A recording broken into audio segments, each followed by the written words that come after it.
Hello ladies and gentlemen, my name is Simon and today I want to talk about The Force Awakens and more specifically what was left out of the actual movie and what the novels actually extended on. There's a lot of extra detail in the novel, and also having looked up some of the supposed deleted scenes, it also gives a lot more weight behind some of the characters and a better explanation of what is happening in that galaxy far, far away 30 years after the events of Return of the Jedi. So what I'm going to start off here is a little bit more about Finn and his backstory. Now there's a novel called Before the Awakening, which focuses on the background of our main characters, Poe, Finn and Rey. Specifically with Finn, it talks about his upbringing through the First Order, about how he is a leader of a four-man squadron, and you actually start to realise that this squadron has more of a significant feeling through the film The Force Awakens. The opening scene on Jakku, where the First Order attack the villagers, Poe shoots a stormtrooper dead, who then touches Finn's face and leaves the bloodstain mark on his mask. That was actually one of Finn's squad mates, known as, I believe it was Slippy. May be wrong about that, but I believe that's what the name was. That's why it has such a huge effect on him, enough to really make him change his decision about being part of the First Order. If it was just some random stormtrooper, it kind of gives it a little bit less emotional weight. But now that we know that he had a personal history with this trooper, again, that really brings it forward as to why he made that decision to change his life and leave the First Order. Also, the immensely popular stormtrooper who we see Finn fighting later on with the riot gear, where he fights him with a lightsaber and ends up getting shot by Han.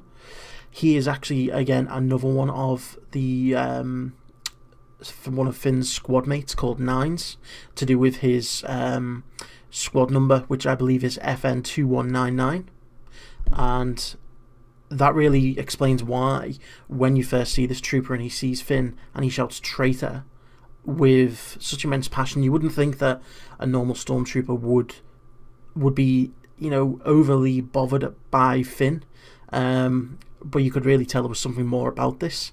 And again, it was one of Finn's former squad mates who really must have felt the emotions of him, you know, leaving the First Order, betraying them in his eyes, also having another one of his squad mates killed during that raid on Jakku. So it gives a lot of more emotion towards those characters, and just makes you realise that the First Order, the stormtroopers, they are more human than we realise.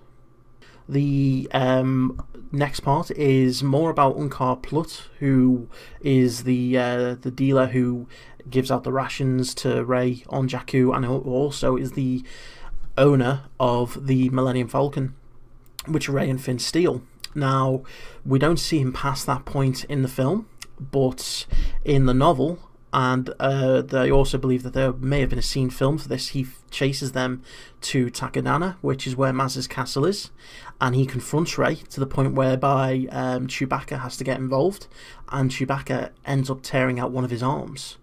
So I don't think that's really in keeping with the PG-13 sort of rating the film got. Maybe that's why it was taken out. But that is in the novel, and it would have been cool to see, but I get the feeling he'll probably be back in one of the next two films.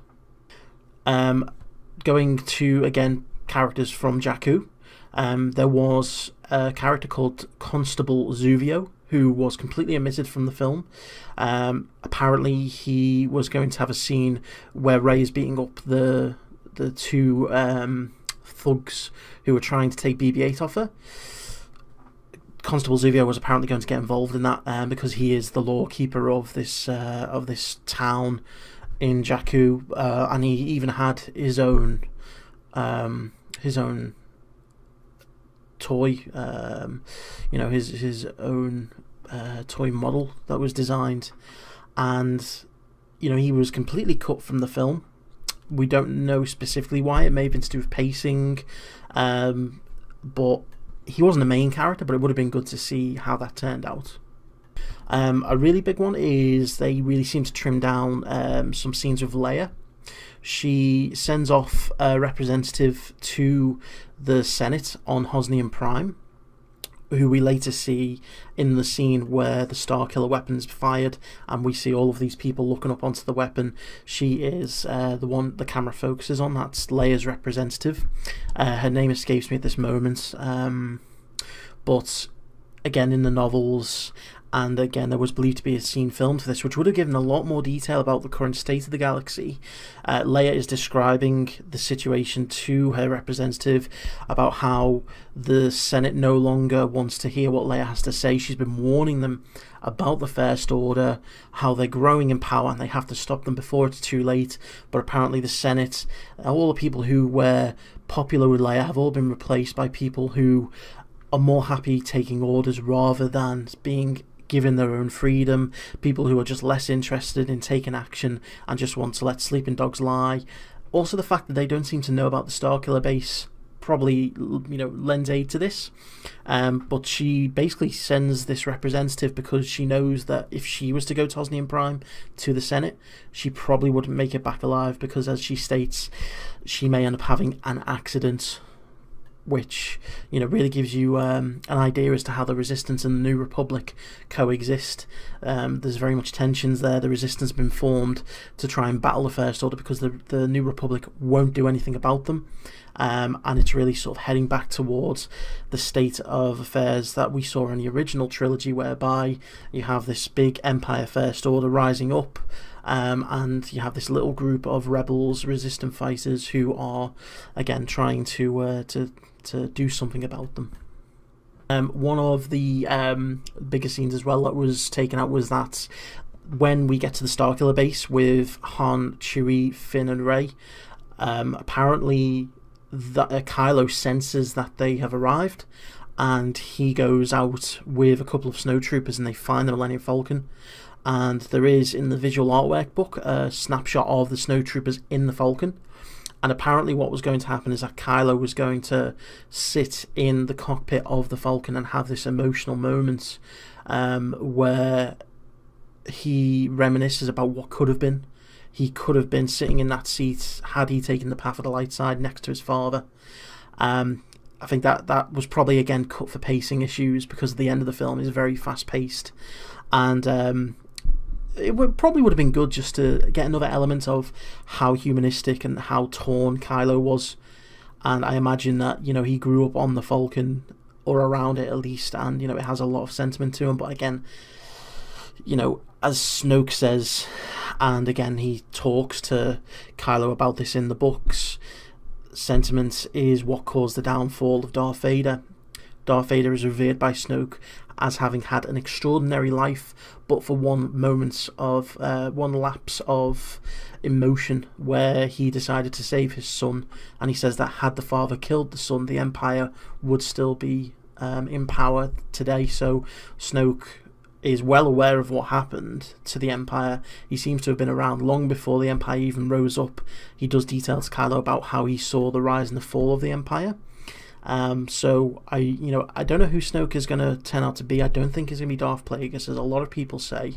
But from what I've seen here, he's kept a close eye on things, and he's very strong in the dark side of the Force.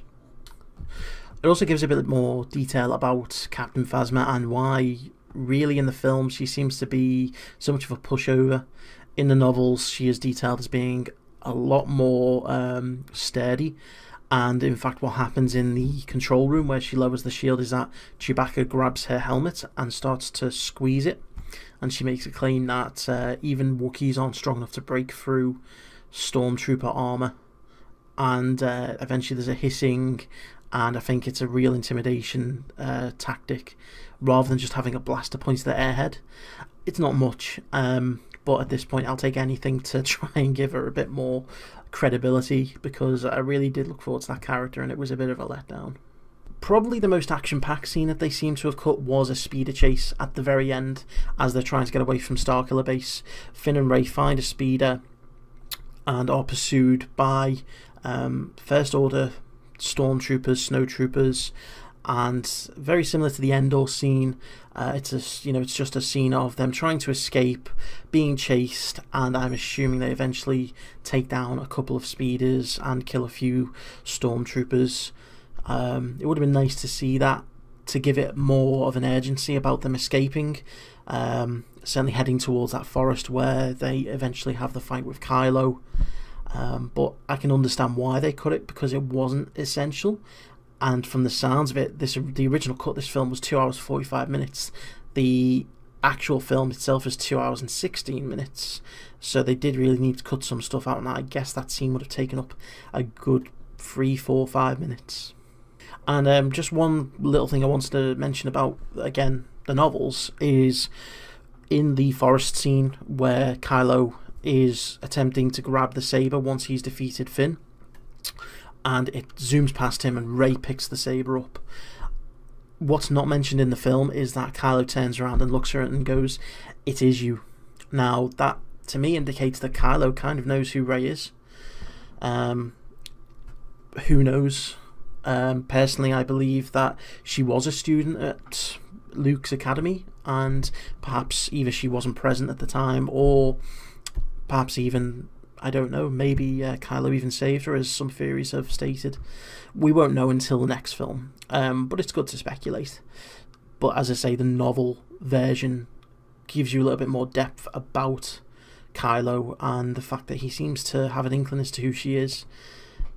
Again, I think she's a Skywalker. It's kind of going to be more of a surprise if she isn't, with all the Jedi powers. It also kind of talks about how Rey becomes so powerful. When Kylo tries to invade her mind, he unlocks her Force potential, and that is detailed in the book quite a lot.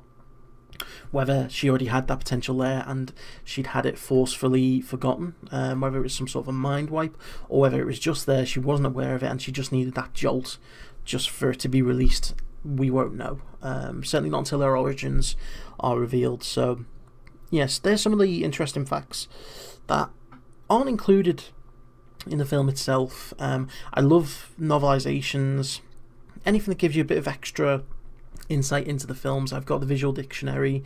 I want to read the Before the Awakening, the novel that details the history. I haven't had a chance to read it yet, but definitely there's a lot of material there to give us more details that we haven't had before. So yeah. Anyway, if you enjoyed this video, then please like, share, subscribe, comment, all that good stuff. And yeah, check out some of my other videos, and yeah, I'll see you soon.